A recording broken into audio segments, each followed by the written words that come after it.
มีโรคประจำตัวอย่างไรเป็นไข้เป็นหยังแล้วก็มันก็เปื้อนเลยแล้วปานมันฮอนนายอ๋อจำเพิ่นฮู้สาวคนโหคนก็บ่ได้ว่ามีโรคประจำแทรกซ้อนมาบ่ บ่ได้มีหยังบ่มีเบาหวานเบาหวานอ๋อมีหยังเบิดอันนี้ทำก็ยังว่าอันนั้นถือไปเฮ็ดล้างถ้วยให้เด้อันทอดอันนั้นเด้เข้าใจจ้ะให้เพิ่นเบิ่งเบิดดอกปัวดีเพิ่นว่าอันนี้นะที่งานก็บ่ได้ปัวจักเทื่อทนก็บ่ได้ว่าหยังเนาะบ่ก็มีแต่ว่าอิดเมื่อยซื่อเมื่อจะ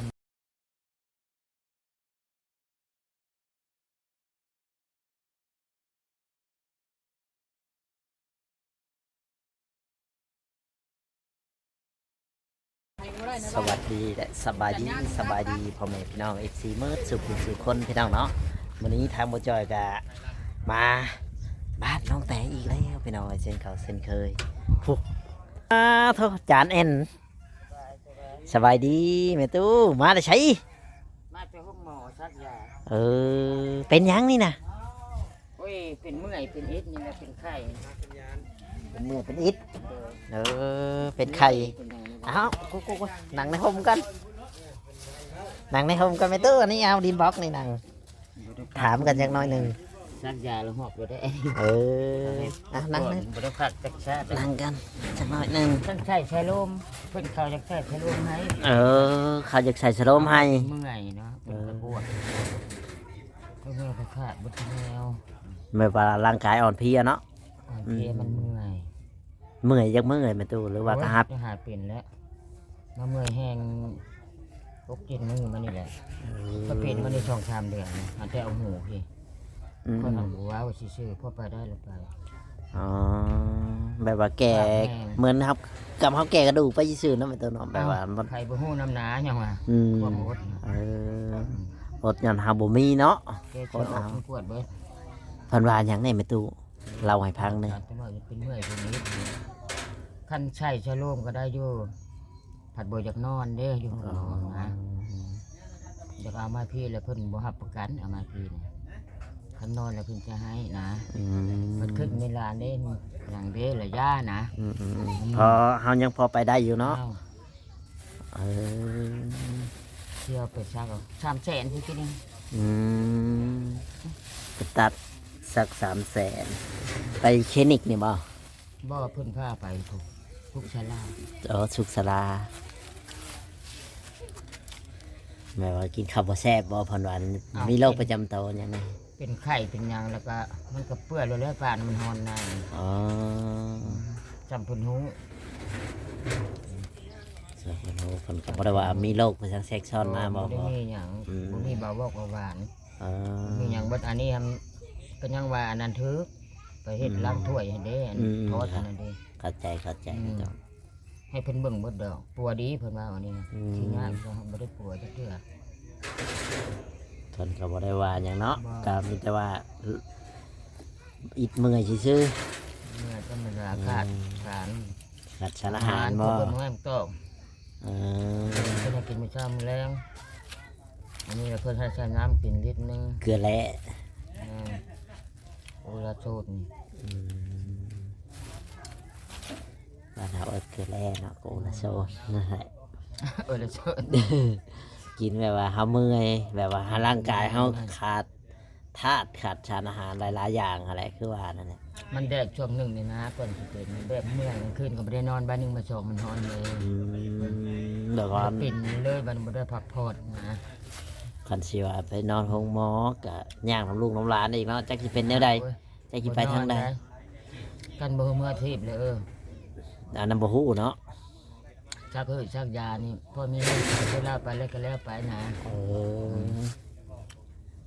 คันว่าให้นอนกับถือว่าบ่ให้บ่นักบ่หนาปานใดครับพอไปได้เฮาก็ค่อยไป พอไปได้ก็ค่อยไปแนวช่วงเดือนหลังชักยาช่วงเข็ม โดย ตอนนั้นเป็นบ่ดีให้ไปชักยา จ้า เข็ม1 อัน30เข็ม1 50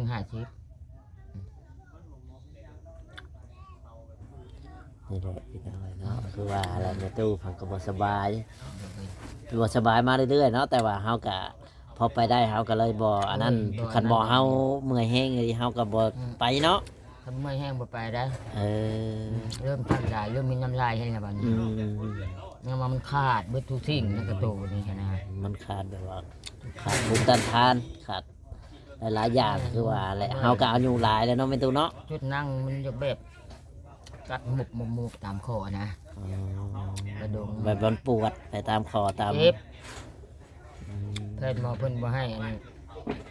กินยาประดงประเด็ง อ๋อย าเป็นเม็ดเป็นหยังบ่ให้กิน แบบว่าไปซื้อน้ำแบบ บ่ ร้าน สิ ทั่วไปบ่ 5-6-7 มื้อหรือ10มื้อฮับไปซักเท่านึงจากวิตามินนะบ่มันถึงนะเข็ม30นะอย่างนั้นดอกซักคามทิมก็แล้วดอก อืม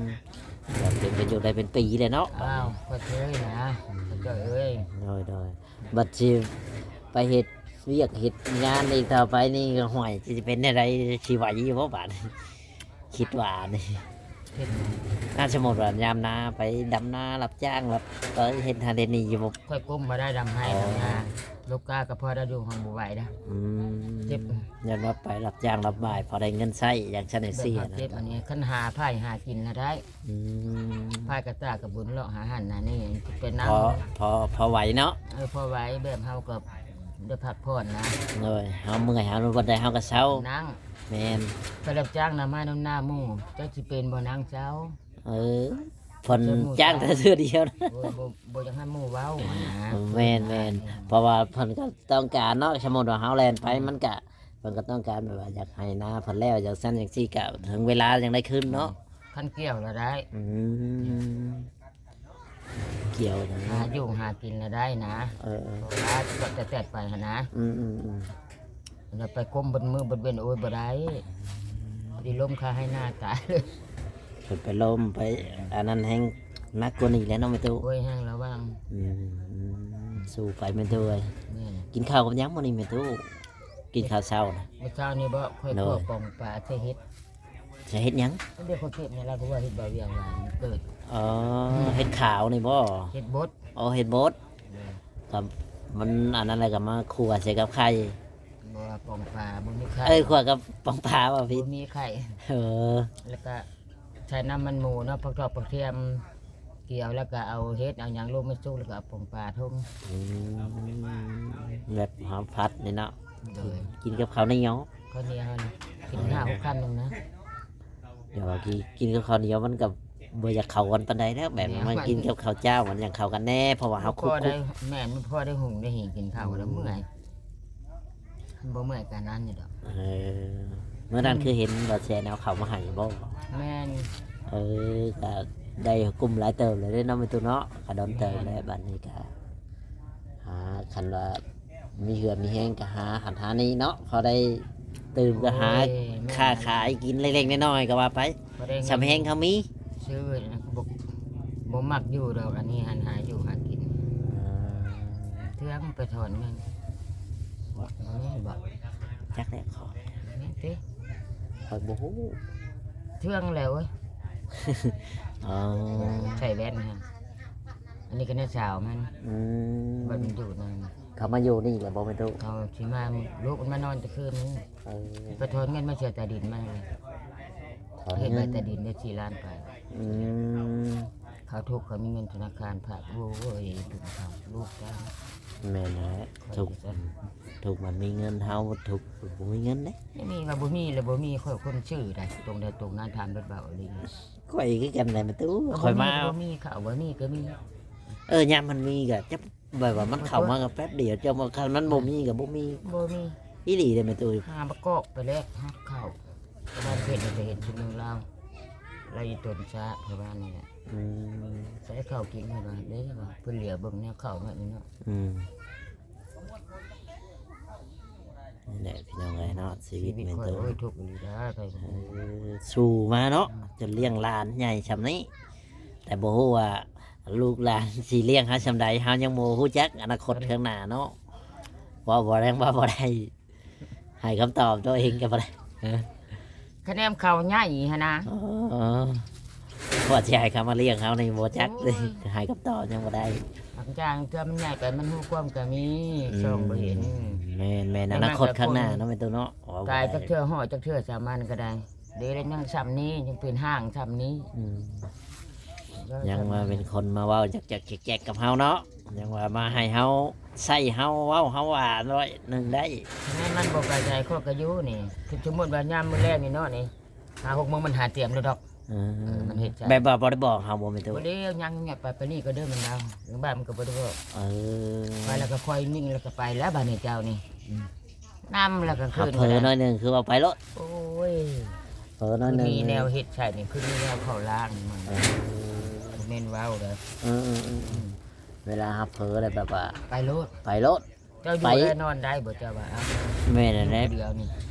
คือใช่ลานเพิ่นมักขึ้นกงไม้เจ้าว่าตกกงไม้ตายก็บ่จักไปอาบน้ำเค็มจังว่าตายผู้อยู่ก็บ่จักเด้มันละป่วนอยู่นี่ฮะ สมมติว่าไปแล้วปล่อยหูจักไปหูจักมามันก็อีกแบบนึงเนาะแม่นตัว โอ เนาะ ้ยแม่อาบไปหันได้แม่แล้วมาใช่บ่ อันนี้ไปแล้วไปเลย ข้อยบ่เห็นข้อยพยานตามทางขนนอยู่ในกลางคืน โอ้ ข้อยมาเขาก็ย่านนี่ลัดป่าละดกอยู่รู้เว้ยจะรู้สิตามหัวไปได้ แม่นั่นแหละ ตาเพิ่นบ่เห็นแต่เฮ็ดแบบนี้แหละ เคยตามหลานนี่ดึกที่สุดนี่จักโมงแม่ตัวเคย 10 โมง แต่เคยตามผ่านมากับ10 โมงชำ หลั นั้น งบ้านก็10 โมงหลังบ้านก็บ่ฮอด เออ แบบว่าค่อยบ่เห็นแล้วก็แม่นไปนะ ไปแล้วก็ เมื่อยกะอันนั้นแหละเมื่อคืนนี้ก็นำไปเห็นอยู่เพิ่นคืนนี้จนดึก เจ้าต้องหูจักว่าบอนเพิ่นไปลินหัดไปลินนี้เนาะอย่างตามทึก น้ำ แม่นบ่ ห้อยคะแนนผลบ่ตกน้ำห้อยว่าขอยายบ่คำคือแบบนี้น้ำห้อยตีนนะ อ๋อน้ำหอย ข่อยน่ะบ้านข่อยน้ำห้อย น้ำหอยตีนเอาจะมันหลายคนแต่บ่ บ่ ฮู้ ข่อยจื้อตีนมันโค้ง โอ้ สำนานได้สำนานแหละ แบบว่าเฮาสังเกตเอาเนาะแบบว่าพวกนั้น ตีนมันก็ฮู้แหละ บอกไปทางนั้นไปทางนี้ ไปแบบนั้นกลางเย็นและกลางคืนก็บ่ฮู้แล้วโอ้ยชีวิตข่อยนั่นนี่นะนี่ว่าไปฮู้นะ ลำบากเนาะแม่ตู้เนาะลำบากลำบนคือว่าแหละขันเฮา ชี บ่ วิตแม่นี่บ่เป็นคนมักเว้าค่ะดอกก่อน โดย มักเว้าดังเมื่อยเว้าดัง แม่ กิน น เว้าดังใส่ไปจังกันแล้วหัวใจนี่ แบบเฮาจักเป็นแบบใดแบบ เออ เนาะมันว่าบ่ถูก บ่เว้าดังก็กเก่งนะมักเงียบๆแบบว่าคืออยู่ในสิ่งนะครับในบ้านในบ้านนะมักแบบนั้นอยู่กระทึกในโคกน้ำเขาบ่ได้เมื่อยบ่ได้เมื่อยเขา แม่น นะ แม่นแม่น นั่นก็บ่อยู่แบบนี้แหละเนาะ ครับก็อยู่ไปเนาะตาม อยู่ไป เฮือนเฮาเฮาสิไปอันนั้นอย่างนี้ก็คือหมู่ก็บ่ได้มันแบบว่าเฮาก็หน้าที่ภายหน้าที่มันเนาะดูแลตนเองดูแลลูกเต้าเฮาเองลูกหลานเฮาเอง ภาพเองนะ มันคิดอย่างเช่นอย่างซี่มันคิดไปมันก็ไม่เห็นมันก็คิดมันก็ได้แค่คิด ห้างก็บ่ห้างคิดว่าบ่รวยกินบ่ขาดมือเป็นซอยแล้วบ่ อืมกินแบบมีอยู่ไม่กินเล็กๆน้อย บ่หน้าใหญ่นะบ่ชดอ้อยรู้เลยชดอ้อยอยู่ตอนนั้นน่ะ ๆเพิ่นมาหาเจ้าบ่ บ่แล้วเรามาเจาะเบิ่ง เออมาเจ้าเบิ่งเจ้านี้ มาเจาะเบิ่งเกี่ยวเดี๋ยวก็ผัวที่เขาอยู่ชาวบ้าน เออ เท่านี้ก็อยู่บริษัท เขารู้จักกันเนาะอืม บริษัทงานน้ำตาลเราเมียเรากับน้อง อืม ทำตัวเอง ใช่มาเจ้าเบิ่งมานะคนรู้จักคนนั้นกันมีหยังก็ปรึกษากันเนาะ คือชาวบ้านนี่ก็อยู่น้ำเดียวเพื่อนคนละหลังมันเพิ่นได้ชนอ้อยแล้วมันอยู่น้ำเพิ่นชนอ้อยเพิ่นเอามาอยู่ก็เป็นตัวตายได้ชนอ้อยนี่ก็ชนอ้อยเพิ่นนี่แหละ จากอันนั้นพี่น้องไว้นี่แหละทำเป็นตู้คนดีได้เป็นตู้เนาะมีคนหักคนแพงเฮาใครก็เฮาเฮ็ดให้หมู่บ่หักบ่แพงเฮาก็อย่างซั่นอย่างซี่ จอยสบายดี สบายดี ไม่เท่า สบายดี ช่างเอาบ่จ้า ชักแล้ว เพิ่นว่าสิใส่ชะโลมให้ผัดบ่มีผู้เผาคันใส่ชะโลมก็ได้อยู่ผัดบ่มีผู้เผาผัดกินฮอดกระทิงแล้วบ่ชัก เพื่อนเอายายังไงนะ ยาอัน วิตามิน โอลาโซลาเซนมื้อนี้แหละวิตามินเพิ่นให้อมอันนี้มันจักยาเพียงแป๊บบ่เดียวนี่3แสนนี่ เออเด็ก ในโรงหมอเนาะโอ้ยเป็นมื้อเท่าใดมื้อเท่าใดเว้นนะบอกให้ใช้น้ำกิน ลิตรหนึงก็ได้มาถึง ลิตรหนึงบ่ใส่ฮอดลิตรดอก แชร์ที่ละครึ่งก็ได้ โอ้ยช่องนี่ก็ครึ่งพุ่นแล้วเพิ่นบ่ให้กินยาประดงเท่านี้ มีแต่วิตามินแล้วก็ขาดน้ำในร่างกายเจ้าน่ะ เพิ่นแห้งโหกเพิ่นปวด อืม นั่นแหละ บ่มีแนวดอกแนวอื่นแบบสัตว์ เรื่องหมอเลย ฮะ เรื่องหมอเลย อันเพิ่นพาไปนี่เด้อคลินิกนี่เด้ออันห้องหมอชุกชลา ชลา อืม ทำหมอมาเตอร์ อืม พุ่งหมอมา เป็นพี่ เป็น น้ ได้ อง ยักมือเลย อุ๊ยบักหึมจนค่อยเมื่อยไปบ่ อืมพี่น้องเอ้ย ใช่เราไว้ว่าบักตันเราเมื่อจะเมื่อ นี่แหละพี่น้องเอ้ยป้าถ้าผู้ได้มานอนนี่นะฮะไผมานอนคาโลนี่สบายดี เป็นได้ไหนคือมานอนคาโลแท้ เมื่อยคุณข้างหน้าเลยก็มานอน คุณห้องน้ำคุณบอลไหนนี่เออพอดีเลยบ่ลงเท่าได้แล้วหรือวันยังเออแล้วก็พักผ่อนก่อนอืมพักผ่อนก่อนตัดคุณห้องน้ำได้เลิกเติมแล้วพี่น้องเอ้ย ไปยังน่ะ มาจด ถามเพิ่นเห็นจ้ะคุณห้องน้ำว่าเมื่อไง อ๋อเมื่อยกับเจ้าเมื่อยก่อน อืม นุ่มโบยก็จักไปทางใดดุงเจ้าก็ได้ จ้ะว่าสิทานเจ้าเนาะ นี่ดุงก็ว่าว่าสิเฮ็ดบ่แล้วบัด ตบเลย เออเราบ่ได้ไปก้านบ่คืน โอ้มันตกเด็กเลยจังได้เพิ่นรับก่อนนะ คิดว่าเราไปก้านเนี่ยเรานอนกันอย่างเงี้ยว่าเราบ่อยากไป อืม จักมุ่งว่าฝนตกมันเป็นตี2เนาะ จังหวะได้ ป เนาะ ระมาณนี้แหละเนาะ บ้าน50เที่ยงตีหนึ่งเด้ ตี1ตี2นี่นะประมาณนี้นะ คอยลุกไปอยู่ซื่อ เมื่อไปใช้อย่างนี้ทางแวดบอกไปถ่าย ห้องน้ำยังบ่